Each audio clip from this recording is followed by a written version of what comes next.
Okay, so we're looking at the area that was just uncovered. This is where the 1908 bay window went.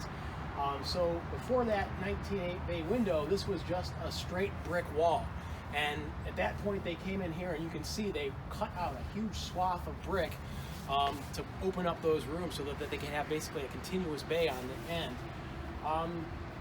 We had no real information on where the original windows were because it could be anywhere in this big negative area.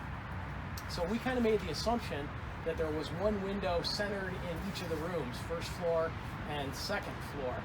Well, we found some really good evidence when they took this bay window off. You can see the framing for the bay window covered up a little 6-inch or so section of brick on either side.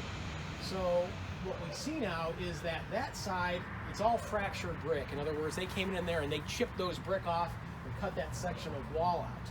But on this side, if you look carefully, you can see some original returns on the brick. In other words, that's a corner that was laid up.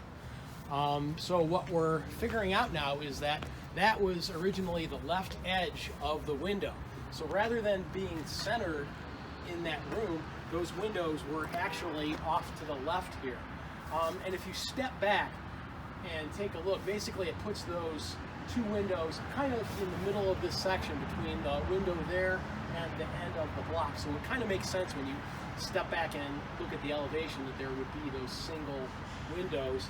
And if you look over here, you can really see where that window started. You can see it basically lines up with the one next door. You can see how it stepped back where the stone sill would have been. And then below that, we're back into a big patch. You can kind of see this is all later brick because this was continuous brick across here under the window originally.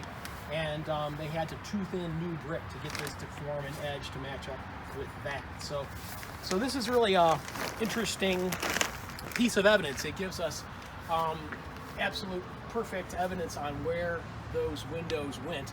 And I don't think there were two. You know, it's a possibility there were two side by side, but they would be pretty crowded. And again, if you step back and look at the elevation, it makes sense that there would be one here, one on top and one on bottom.